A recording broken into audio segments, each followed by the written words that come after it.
Hey guys, so today I'm gonna be doing my moral, and this is from Something to Smile About by Zig Ziglar again. And so just something I'm just gonna show off. It's not related though. My nails. And so our stories for today, if I'll be able to find it correctly. Our first story is respond, don't react. So this story is about, it's like John Paul Blanky, I think. So he lost both arms when he was 3 years old. But when someone tells him what he can't do, he starts figuring out a way to do it. He plays soccer, writes with his feet, drives the lawnmower with his legs, swims, skates, skis, and plays football. So in his mind, he doesn't have a disability. If there's a way that he can do something that normally someone like him wouldn't be able to do, he'll find a way. And so to me, that's like you never give up whenever things are rough. And so my moral here is, well, basically the moral, it's respond, don't react, because this guy, if some people would do that, they'll just think, okay, let's see here. Unfortunately, when most people lose part of a physical or financial asset, they take the "I've lost it all and there's nothing I can do" approach. But those people that do this, they only reacted. But John Paul Blanky, he lost both his arms, but he responded.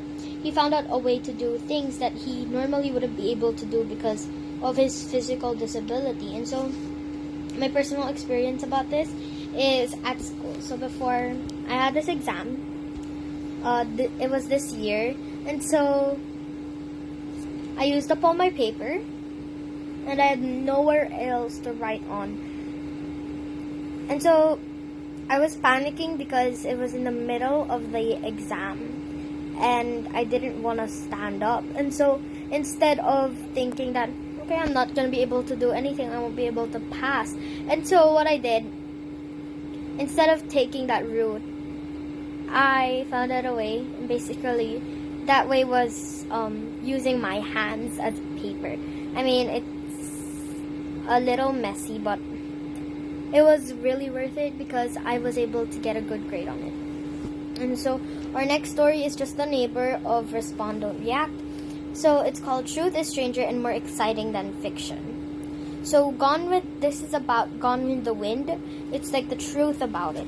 And so Scarlett O'Hara is Emmeline Louise Hannon, and Rhett Butler is actually Rhett Turnipseed. And so the first start of the story is really true. But Rhett Turnipseed became a drifter and gambler after the war.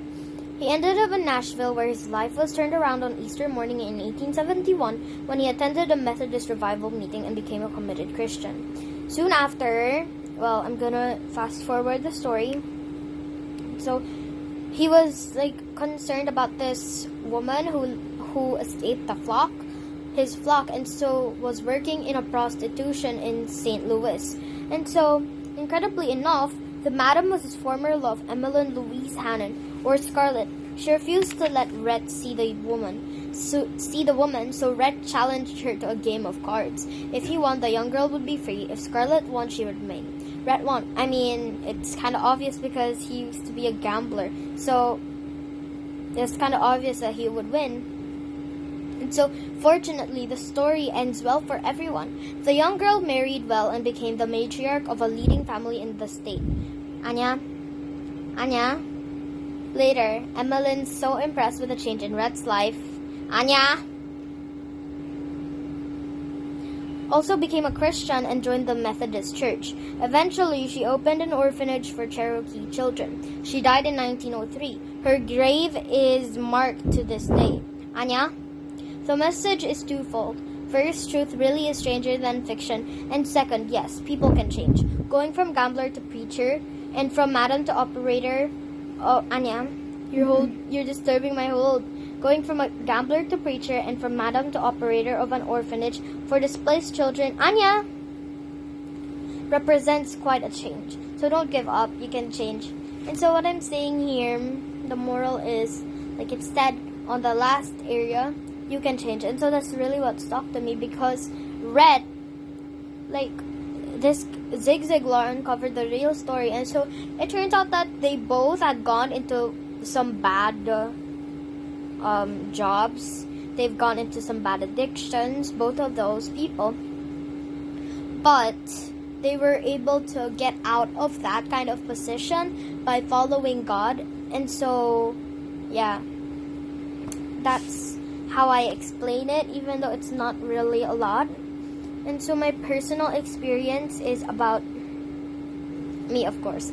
And so before, until now, but I don't do it as much. Well, I kept losing my pencils when I was like grade 2 or something. And so I'd be asking my friends, do you have a pencil? Do you have a pencil? And so I realized that that was really a burden to some of my friends, because they'll always have to bring an extra pencil almost every day, because let's say day 1, I still have my pencil. Day 2, I still have my pencil. Day 3, my friends ask, do you still have the pencil I gave you? And then I'll say, no. And so I realized that that was really a burden, because I just kept losing my pencils and I just kept asking for pencils. And so I realized that, and I didn't want to be a burden to other people. And most of all, I didn't want them to waste their money on me when I just kept losing the pencils. And so I just thought about that.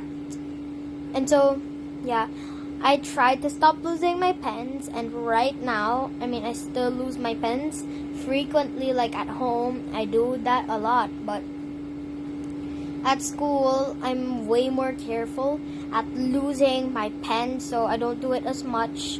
I don't do it as frequently, and so I don't really ask for ball pens that much. And so that's my story. And here, I just said that, well, I was able to change. It's not a complete change, but at least I'm still in the process. So those are my stories. So bye guys, see you next time.